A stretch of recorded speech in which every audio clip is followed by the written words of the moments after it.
Hello everyone, welcome to ET Studios, and today we're having a look at the Asus Zephyrus S17 and why I think it's still a good buy in 2021, even though the newer laptop GPUs are starting to come out from the 30 series, and I'm going to go through some basic specs, some basic benchmarks, and show you why I think this laptop is still a great buy.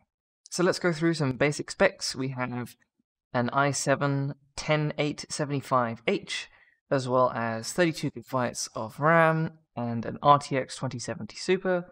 The GPU can be up to a 2080 if you wanted it to be, but this particular model is a 2070 Super. For I/O, we have two USB Type-A and one Thunderbolt 3 port on the right-hand side, and on the left-hand side we have one Type-A, one Type-C, a microphone and headphone jack combo port, HDMI, and power in. So overall, I think the I/O is pretty well suited for a laptop of this kind of tier, and one thing I must note is that all the I/O is like in the middle or forward, whereas you're used to having I/O a bit further back towards the back of the laptop, so the charging port is in the middle of the laptop, which is a bit strange, but something you can definitely work with. Some cool features include the fact that the laptop lifts off the table when you open the lid, so that it has more airflow, and the trackpad is on the right-hand side of the keyboard, making it easier to game if you happen to not have a mouse. But you can also change it into a numpad, which is absolutely awesome. I think that's a brilliant little feature, because if you have a mouse plugged in, or if you want to do some quick typing in with the numbers, you can switch over to the numpad, and there you go. One thing to note, especially with the world the way it is right now, there is no webcam on this laptop. I believe it may be an optional extra, but it won't be part of the laptop itself. It'll be like a separate little camera. But you can get apps that you can use your phone as a webcam and stuff like that. One thing to note, this is not my laptop. This is someone else's laptop that has been lent to me to review. And I'm going through a couple of their thoughts as well as I go to include in the review. But if you have any questions about the laptop, I might not be able to answer you super quickly because it's not my laptop and I won't have the answer straight away.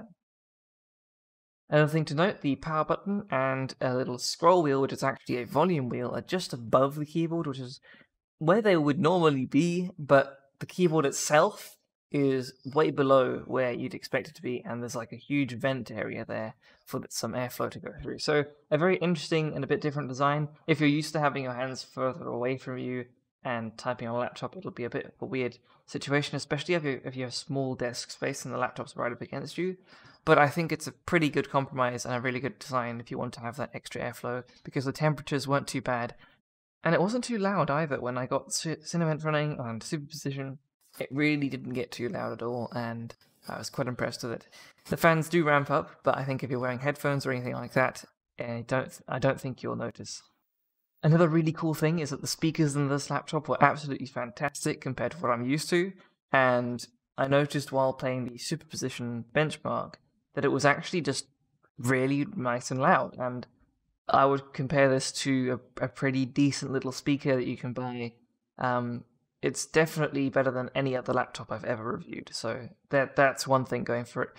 It may not be the best thing in the world, I have no basis of comparison beyond it, but I really think that these speakers are fantastic.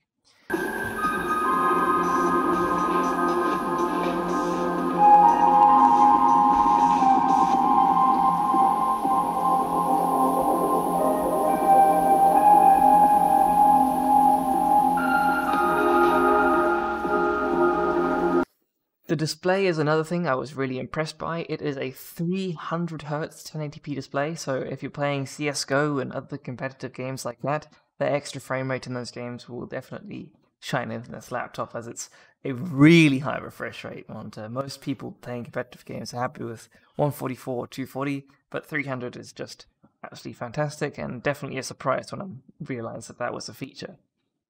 This model comes with a single 1TB SSD, which is perfectly fine, and I would be happy with that amount of storage. And if you want, because of that lovely Thunderbolt 3 port, you can plug in external SSDs and anything you want, because that's a really nice little feature. So let's go through some quick benchmarks. Cinebench R15, R20, and R23 will all run on the machine, and they were all very respectable scores. I've got the scores right here on the screen, and I've got some comparisons to my Ryzen 5 3600, on my desktop with a GTX 1080 Ti, and it actually fared really well. The CPU performed better than my Ryzen 5, but that's kind of what you'd expect if you have 2 extra cores and 4 extra threads. Even though it's a laptop CPU, it's still really, really fast. And then the GPU is a little bit slower than a 1080 Ti, but because of the RTX features, you have other things that you can do with it. If you're into 3D modeling and you use Blender or other software like that, the optics renderer on the RTX 2070 is absolutely fantastic. It lets you render things really nice and quickly and nice high quality. If you're using this for light video editing, even pretty decent video editing, it's perfectly capable for that. And I would say any type of games, you'll absolutely crush with this laptop. Even now that the 30 series graphics cards have released, it's still a really good option.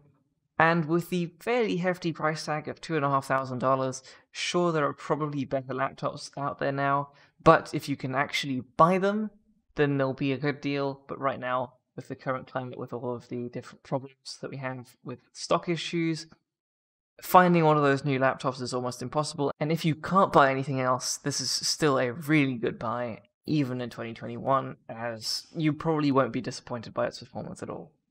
So there we have it. Those are my thoughts on the Asus Zephyrus S17. If you have any questions, comments, or suggestions, please leave them in the comment section below, and I'll see you in the next video. Thank you everyone for watching, and goodbye.